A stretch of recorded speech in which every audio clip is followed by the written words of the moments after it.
ስለ ብልህነት ስናስብ ነገሮችን በፍጥነት የመማር ችሎታን በቅድሚያ እናስባለን። ነገር ግን በዚህ በሚለዋወጥ ዓለም የትላንት አመለካከታችንን መቀየርና እንዲሁም ደግሞ የተማርናቸውን ነገር በፍጥነት መርሳት በራሱ ወሳኝ ነው ይለናል ይሄ መጽሐፍ።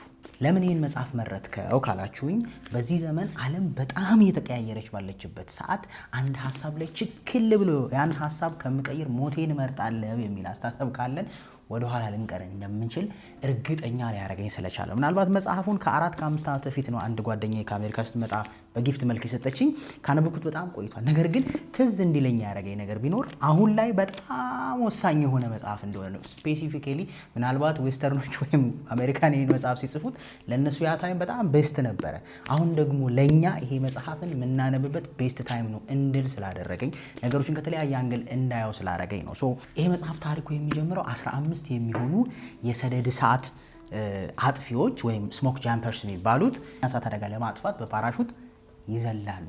እዛ ተራራ ላይ ልክ ሲወጡ ግን ያልጠበቁት ነገር ነበር ያጋጠማቸው። የ2 ስቴዲየም ያክል በአንድ ደቂቃ ውስጥ እያቃጠለ እየተንደረደረ የሚመጣ እሳት ነበር ወደ እነሱ የነበሩ። በፍጹም ሊያጠፉት እንደማይችሉ ነው የተረዱት። ስለዚህ በዛ ፍጥነት ሁሉም የመጀመሪያ የመጣላቸው ሀሳብ ሮጦ ነፍሳቸውን ማዳን ነበር። ሁሉም ወደ ተራራው መሮጥ ይጀምራሉ። ከፊታቸው ትልቅ ተራራ አለ።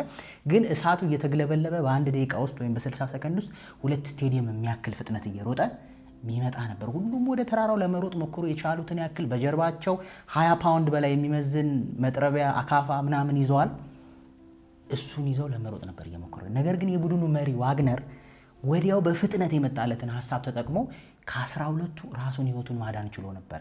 ወዲያው ክብሪቱን ለኩሶ ክብ እሳት በማቃጠል እዛ መሃል በመተኛት እሳቱ በላዩ ላይ እንዲያልፍ አድርጎ ሁሉም ሲሞቱ እሱ ግን ተርፏል። እና መጽሐፉ ሲጀምር ምን ሊለን አሰበ? ሀሳብህን በፍጥነት በመቀየር ወይም የለመድከውን አመለካከት ኮምፕሊትሊ ቻሌንጅ በማድረግ ህይወትህን ልታድን ትችላለህ ነው። ምክንያቱም 10 ኪሎ ተሸክሞ መሮጥ በራሱ በጣም ከባድ ነው። ነገር ግን እነዛ የተሸከሙት ብረትና የተሸከሙት አካፋ ለእሳት አደጋው የሚጠቅማቸው ስለሆነ ማውለጥቁን አላሰቡትም። ምናልባት አውልቀው ሮጦ ቢሆን 10 ኪሎ ከሰውነታቸው ላይ መውረዱ ሮጦም ሊያመልጡ እንዲችላቸው ያደርጉ ነበር። ግን መጣልን ራሱ ማሰብ አልቻሉ። ምክንያቱም ለአንድ እሳት አደጋ ሰራተኛ እቃዎቹ በጣም ወሳኝ ናቸው። አይምሮ የለመደው ተሸክመ እስከምትችለው ሩጥ ነው። እሱ ግን ወዲያው ከጀርባው አውርዶ ያንን ነገር በፍጥነት አካባቢ ያለውን እሳት አቃጥሎ አመዱ ላይ መተኛት ነበር፣ እሳቱ በላዩ ላይ እንዳለ። ይሄ ዓለምን ያስተማረና ቲንክ አጌን ወይም ደግሞ ደግመህ አስብ የሚለውን መጽሐፍ እንዲጻፍ ያደረገ ነው ማለት ነው።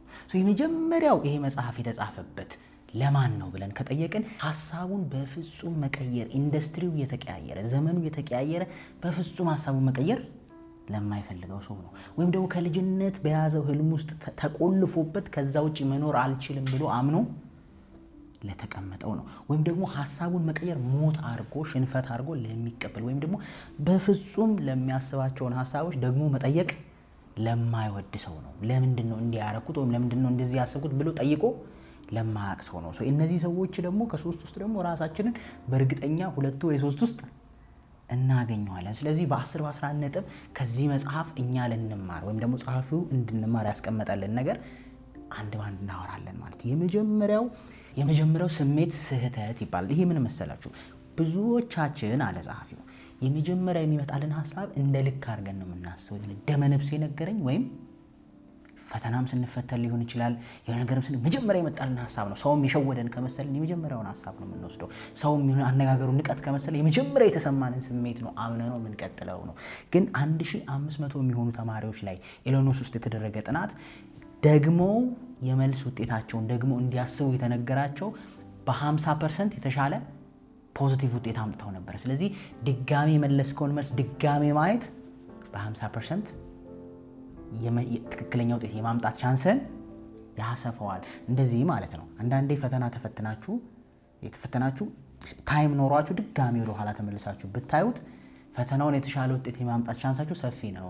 ብዙ ሰው የመጀመሪያ ደመነፍሱ የነገረውን አክቦ ያልፈዋል ነው። ግን ተመልሰ ብትሄድ ያላስተዋልካቸውን ነገሮች ልታይ ትችላለህ። ይህንን ለመረዳት እኔ ምን ተጠቀምኩ መሰላችሁ? ድሮ ፊልም ስታዩ የገባችሁ መስሏችሁ አይታችሁት ከሆነ ጓደኛችሁ ጋር ደግማችሁ ስታዩት የሆነ ነገር አታገኙም? እንዳልገባህ ትዝ አይልም እንዴ? ለካ እንዲህ ነው ያሰብኩት፣ ለካ አክስቱ ነች፣ ለካ እንደዚህ ነው፣ ለካ ለዚህ ነው መጀመሪያችን ዶክመንት ስላየ ነው። በመጀመሪያው ኢንስቲንክታችን ምናቅ ይመስለናል። ስለዚህ ደግመህ አስብ ነው። ልክ ነኝ ብለህ ያየውን ነገር ሰው በየትኛውም ህይወት ላይ አይደለም ቪዲዮ ኤዲተሮችን በጣም ሼር ታደርጉታላችሁ ብዬ አስባለሁ። መጀመሪያ ኤዲት አድርገህ ፐርፌክት የመሰለን ደግመ ዞር ብለህ ተመልሰህ ስታየው በጣም ብዙ ሚስቴኮች ታገኛለህ አይደለም።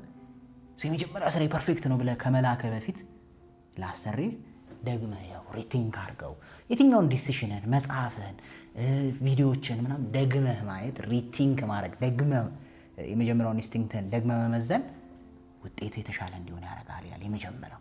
ሁለተኛው የሰባኪ የአቃቢ ህግና የፖለቲከኛን ማይንድሴት አስወግድ። ምን ማለት ነው? ሰዎች ሐሳባቸውን የሚቃወማቸው ሲመጣ ወይ ሰባኪ ይሆናሉ፣ አቃቢ ህግ ይሆናሉ፣ ወይ ፖለቲከኛ ይሆናሉ ነው። ሐሳብህን ሲቃወም ሐሳብህን ፕሩፍ ለማድረግ በጣም ብዙ ርቀት ትሄዳለህ። የነሱን ሳይሆን ያንተን ሐሳብ ለመሸጥ ልክ እንደ ሰባኪ ሐሳብህን ብቻ ታወራለህ፣ አትሰማም ማለት ነው። ወይ ደግሞ አቃቢ ህግ ትሆናለህ። ያንተን ሐሳብ ለማሳለፍ የነሱን ውድቀት መፈለግ ትጀምራለህ። አክቹሊ ያሉት ልክ ነው ወይ ሳይሆን የቱ ጋር የተሳሳቱት ብለህ መፈለግ ትጀምራለህ። ወይ ሶስተኛው ደግሞ ልክ እንኳን ባትሆን ሰዎች ድጋፍ ማግኘት እንዳለብህ ልክ እንደ ፖለቲከኛ ታስባለህ። ያንተን ሐሳብ የሚደግፍ ነው የሚያሳስብህ ልክ መሆኑ ወይ አለመሆኑ። ይልቁኑ ጸሐፊው ምን ይለናል? እንደዚህ ከምታረግ ልክ እንደ ሳይንቲስት ሁን፣ ወይም የሳይንቲስት ባህሪ ይኑር። ምክንያቱም ሳይንቲስት ፎከሱ ምናልባት ስህተት ባልሆነ ልክ ባልሆንስ በየትኛው መንገድ ልማር እችላለሁ የሚለው ላይ ነው ፎከሱ ነው ሐሳቡ። በምን መልኩ ልሳሳት እችላለሁ ነው ፎከሱ ሳይንቲስቱ።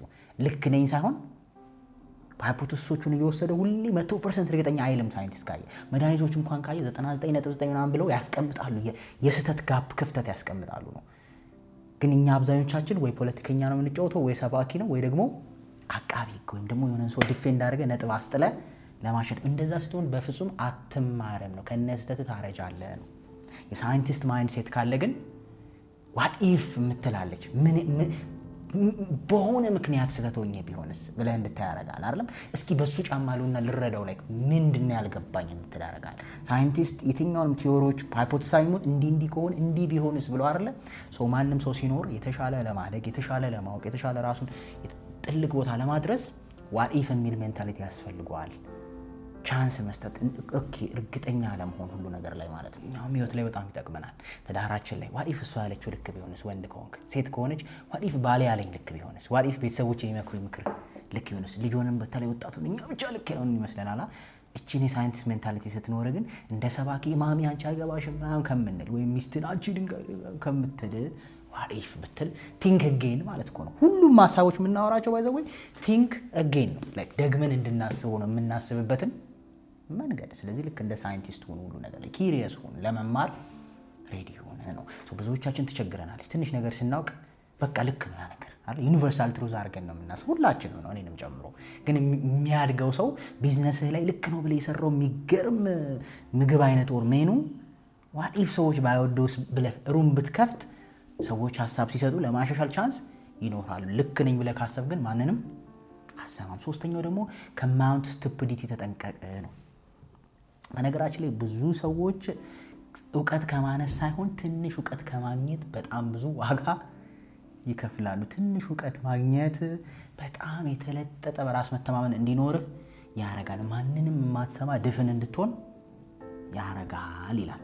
ለዚህ ደግሞ ማሳያ የሚጠቀመው ዴቪድ ኦድሰን የሚባልን ሰው ነው። ምንም አይነት የፋይናንስ እውቀት ሳይኖረው በድፍረት የአይስላንድ ባንክ ገዢ ሆኖ አገሪቷን በ2008 በኢኮኖሚ ዱቄት እንዳረጋት ነው የሚያሳየው። በቃ ኮንፊደንስ ብቻ ነው የነበረው። ቢመከር አይሰማም። ፋይናንስ እንደዚህ ነው የሚካሄደው ቢባል በፍጹም ሊሰማ አልቻለም። ሀገሪቷ በኢኮኖሚ ድባቅ ከሆነች በኋላ ነው ስህተቱን ለመማር የሚቻለው። እንግዲህ ካልተማረ ማናት መጽሐፉ የሚነግረን እዛ ስቶሪ ድረስ ነው። ሶ ኤኒዌይዝ ምንድነው አንዳንዴ ትንሽ እውቀት ልትደፍንብን ትችላለህ ይችላል። ስለዚህ ያለ እውቀት ትልቅ ነው ብለህ ማሰብ ወይም ያለችን ትንሽ እውቀት አጋነን ማየት ሰዎች የሚነግሩንን እንዳንሰማ ያረጋል። የራሳችን ኢማጂኔቲቭ የሆነ ሪያሊቲ ውስጥ ብቻ እንድንኖር ስለሚያረገን ማንንም መስሚያ ጥጥ እንዲሆን ደግሞ ዋጋ ያስከፍላል። አራተኛ ደግሞ ባላንሱን ፈልጉ። በኮንፊደንስ እና በሂዩሚሊቲ መሀል ያለውን ባላንስ ፈልጉ ይላል መጽሐፍን ማለት ነው። ስለ አንድ ነገር እንችለዋለን እናረጋለን ብሎ ማሰብ መልካም ሆኖ ሳለ አብሮ ግን ትህትና ወይም ሂዩሚሊቲ ያስፈልገዋል። አለበለዚያ ድፍን ያረጋል ይለናል ይሄ መጽሐፍ። ሂዩሚሊቲ ከሌለ ትህትናው ከሌለ ቅድም እንደ ሳይንቲስቱ እንዳልኩ ተሳስቼ ሊሆን ይችላል የሚል ትህትና አብሮ ከሌለ ማንንም ማትሰማ ትሆናለህ። አንዳንድ ሰዎች ኦቨር ኮንፊደንስ ሆነው ምንም የሚሰሙት ነገር እንደሌለ ማለት ሊትራሊ ማንም ሰው ሊያውቀው የሚችለውን ስህተት እየሰሩ ውስብስብ ስህተት ራሱ አይደለም በራስ መተማመናቸው ከልክ ያልፍና ትህትና ያጣል። ተረተኛል። ይሄ ግን ክፉ ሰዎች ሆኖ ሳይሆን ዲሉዥናል የሚባለው ስቴጅ ላይ ሊደርሱ ይችላሉ። ራስን ማየት ታቆማለህ። የምታየው ምንድነው?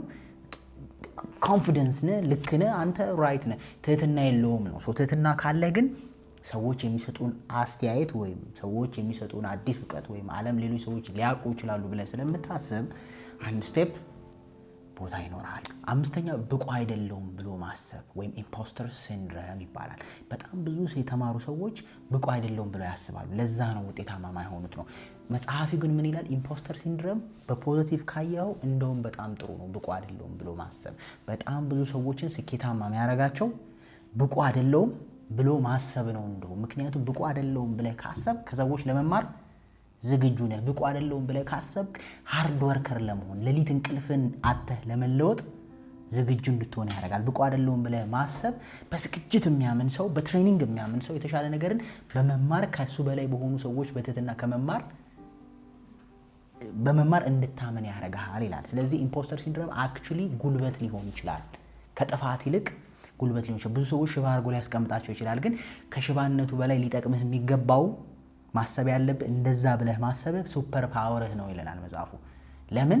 በደንብ እንድትሰራ ያደርጋል። በሰራው እንዳትረካ ያደርጋል። ሞር እንድትሰራ፣ ሞር እንድታነብ፣ ሞር እንድትሞክር፣ ሞር እንድትሄድ። በነገራችን ላይ በሆነ ነገር ላይ ጎበዝ እየሆንክ ስትሄድ ያ ባህሪ እየመጣብህ ይሄዳል። አሁንም አለማወቅ ያስፈራል። ያላነበብካቸው መጽሐፎች ትዝ ይለዋል፣ ያላያቸው ነገሮች ትዝ ይለዋል። እንደዛ አይነት ስሜት ሞር እንድትሰራ ነው የሚያግዝህ። ሞር እንድታውቅ፣ ትሁት እንድትሆን፣ ከሚያውቁ ሰዎች እንድትማር ነው የሚያግዝህ። ስለዚህ እንደ ዊክነስ አትቁጠሩት ነው። እንደውም ድፍን መሆን ቅድም እንዳልኩት ኮንፊደንስ ብቻ እዚህ ድረስ ተደፍኖ ሁሉም ይችላል የሚል ሜንታሊቲ ነው እንዳታድግ የሚያደርግህ። ሐሳብን መልሰህ እንዳታመዛዝነውና ጥያቄ እንዳትጠይቅ የሚያደርግህ ሁሉን አውቃለሁ የሚል ሜንታሊቲ ነው። ሁሉን አላቅም የሚል ፍራቻ መኖሩ ከኋላ ላይ ሁልጊዜ የተሻለ ሰው እንድትሆን ያደርጋል ይለናል። አሜዚንግ እውነት ነው። ብዙ ሰዎች ሶሻል ሚዲያ ላይ የሚሆን ሌላም ቦታ አዲስ ነገር ለማወቅ ኦፕን አይደለም። በቃ ችክል ያለ አንድ ሜንታሊቲ ነው ያላቸው አይደል? በዛ ነገር ኦቨር ኮንፊደንስ አላቸው። ለመማር ዝግጁ አይደሉም። ይሄ ደግሞ ፈጣጣነትን ያመጣና ስህተት በስተት ላይ እንድትደራረብ ያደርጋል። ከዛ ይልቅ ኦዲየንስን እንድታከብር አይደለም፣ አብረው ያሉትን ሰዎች እንድታከብር፣ የምታስተምረውን ሰው እንድታከብር፣ ሞር እንድትሰራ የሚያደርግህ ብቁ ባልሆንስ የምትለው ከኋላ ያለችው ፍራቻ ነች። ብዙ ዝግጅት እንድታደርግ የምታደርግህ ይላል። እውነት አይደለም? ስድስተኛ ጸሐፊው ምን ይለናል? ማንነትህንና ሀሳቦችን ለያቸው። ብዙ ጊዜ ስልሰሙኝ ያላችሁ እቺን ነገር ማንነትና ሀሳብን አታች ካረካቸው ራስህን መቀየር ወይም ሀሳብህን መቀየር የሳይኮሎጂካል ሞት አድርገህ ነው የምታስበው። ምክንያቱም ሀሳብህ እኔ ነኝ ብለህ ስለምታምን ያን ሀሳብ መቀየር ማለት በጣም ትልቅ ህመም ነው የሚፈጥርብህ። ለዛ ነው ሰዎች በነገራችን ላይ ኢትዮጵያ ውስጥ እንኳን ስታይ በብሔር ጉዳይ በሆነ የሃይማኖት እንኳን ጉዳይ ሪሌት ሊያደርግ ይችላል ብለህ ልታስብ ትችላለህ ከአይደንቲቲ ጋር። ብሔር ጉዳይ፣ የአስተሳሰብ ጉዳይ፣ እኔ የተማርኩ ነኝ፣ እኔ ፒኤችዲ ያለኝ፣ እኔ ዶክተር ነኝ ወይም የሆነ ፕሮፌሽን ጉዳይ ውስጥ እስከ ጥግ እስከ ነፍስ ድረስ የሚታገሉበት አንዱ ምክንያት ሀሳብን ከምን ጋር አጣብቀው ስለሚይዝ ነው? ከማንነት ጋር። ስለዚህ ያን ሀሳብ ከምትቀይር ብትሞት ይሻላል ይላል ጭንቅላት። ስለዚህ ሀሳብና አይደንቲቲን መለየት ነው። ሀሳቦች ለአይደንቲቲ ኮንትሪቢዩት ሊያደርጉ ይችላሉ፣ ውጤት ሊያመጡ ይችላሉ። ግን ደግሞ ሀሳብ ሙሉ ለሙሉ ማለት የማይሻሻል የማይስተካከል ድርቅ ያለ ኤርሚያስ ማለት ነው ብለህ ካሰብክ ግን በጣም ከባድ ነው። ምክንያቱም ሀሳብን ሲነኩብህ አንተን የነኩ ይመስልሃል። ሀሳብ ሲነካ ደም ይፈላል ካልተደባደብኩ ትላለህ። ለምን? ሀሳቡን እኔ ነኝ ብለህ ነው ዲፋይን ያረከው ነው። በሚገርም ሁኔታ ይህንን ለማስረዳት መጽሐፉ የተጠቀመበት ዳንኤል ካህንመን ነው። የኖቤል ፕራይዝ ተሸላሚ ነው። ኢማጂን የኖቤል ፕራይዝ ተሸላሚ የሆነ ሰውዬ ጥናትህ ልክ አይደለም ሲባል በሳቅና በደስታ ነበር ፊቱ የበራው። ማንም ሰው ይሄን ኤክስፔክት አያደርግም ማለት ለምን ሲል ከስተት ተምሬ የተሻለ ሰው መሆን ልችል ነው የሚላም ሶ ያገኘውን ግኝት እንደንትኑ አይደለም የሚያየው። እኔ ዳንኤል ነኝ አለ በቃ ሰራ አይደለም ውጤት የሚመጣ መሰለው። ኖቤል ፕራይዝ ተሸላሚ ስተት እንደሆነ ተነገረው። አልከፋውም። ብዙ ሰዎችን አስገርሞ ነበር። እንደዚህ አይነት ሜንታሊቲ ካለ ኦልዌይስ ከሰዎች ጋር ትሰራለህ፣ ኦልዌይስ ትማራለህ። አይዲያ እኔ ነኝ ብለህ የምታስብ ግን ከሆነ ግን ያ ሰውዬ እስከ ጥግ ነው የሚከራከረው። ወይ እንደ ፖለቲከኛ ቅድም እንዳልኩ ወይ እንደ አቃቤ ሕግ ወይ እንደ ሰባኪ ነው። ሪያሊቲ ውስጥ መኖር እንዳትችል አስሮ ያስቀምጣል ነው። ስለዚህ አይደንቲቲያችንን ለምሳሌ ኢንጂነር ከሆንክ በቃ እስከ ጥግ የሆነ ነገር ውስጥ ገብተህ መተከይ ብሔር ኤ ከሆንክ ብሔር ኤ ብቻ ልክ ነው ብለህ ቀደም ስርን ገትረ ኖ ይሄ ነገር ሐሳብ እኮ ልክ አይደለም ስትባል አይመችህ። ለምን በቃ እኔ ማለት ይሄ ነኝ ብለን ዲፋይን ስለምናደርግ ነው። ግን ኦፕን ከሆነን ነው ልክ እንደ ሳይንቲስት ዋት ኢፍ እነሱ ልክ ቢሆኑ፣ ዋት ኢፍ እኛ ልክ ብንሆን፣ ዋት ኢፍ እነዚህ ሰዎች ልክ ቢሆኑ፣ ዋት ኢፍ ይሄ ዚህ ሆል ቲንግ ድራማ ቢሆንስ የሚል ኢማጂኔሽን ያለው ሰው ግን በጣም ለማመዘን ክፍተት ያገኛል ይለናል መጽሐፉ። ሰባተኛ ነው በጣም የምወደው ቻሌንጅ የሚያደርጓችሁን ሰዎች ምረጡ ይለናል። ብዙዎቻችን ምን መርጠው ሐሳቦቻችንን ጎበዝ፣ በርታ፣ ልክ ነህ ምናምን የሚሉንን ነው።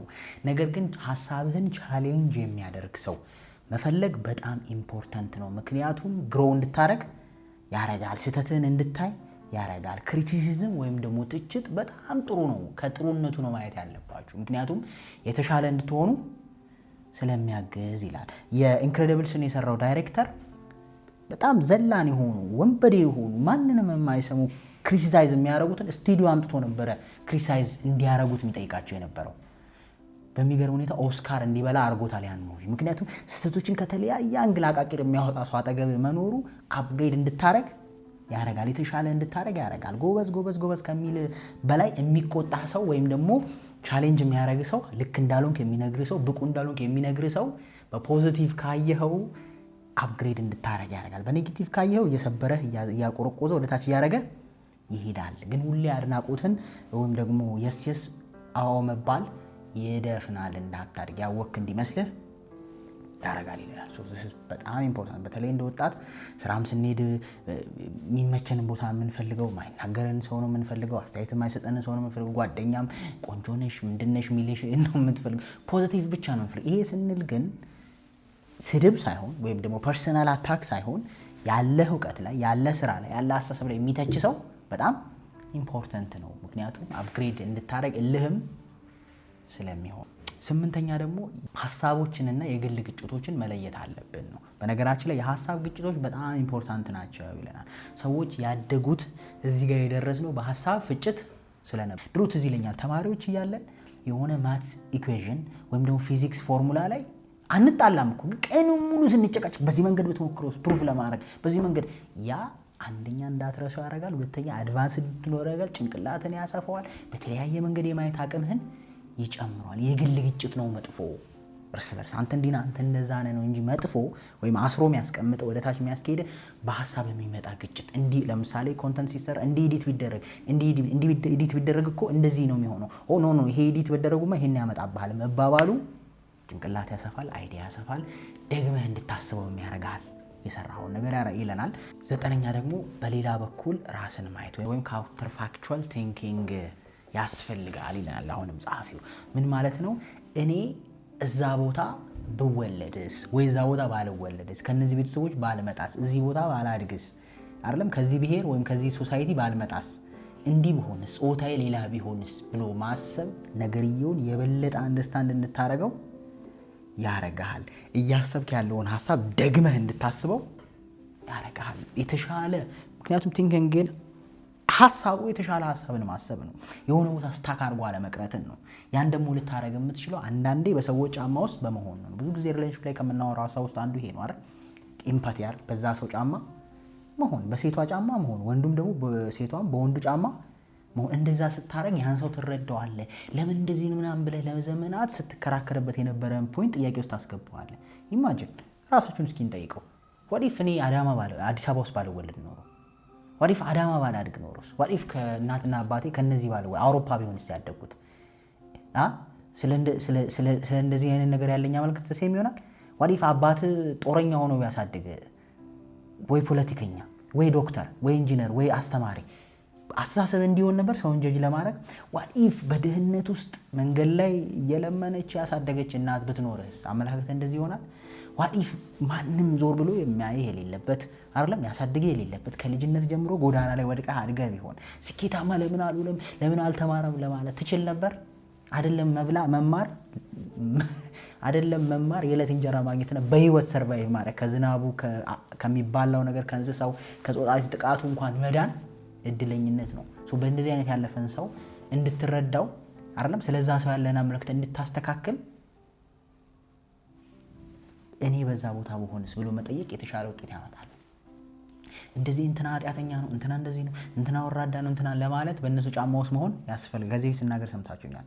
ለብር ብላ እንደዚህ ሄደች፣ ለብር ብሎ እንደዚህ ሄደ ስንል አንድን ሰው አንተ በዛ ብር ብትፈተን ታልፋለህ ወይ አይደል? አንተ ያ ላይፍ ስታይል ተሰጥቶ ያ አንቺ የምትጀጅ የምታረጊበት መልክ ተሰጥቶሽ ቢሆን ከወንዶች የሚመጣውን ተጽዕኖ ትችዋለሽ ወይ አይደል?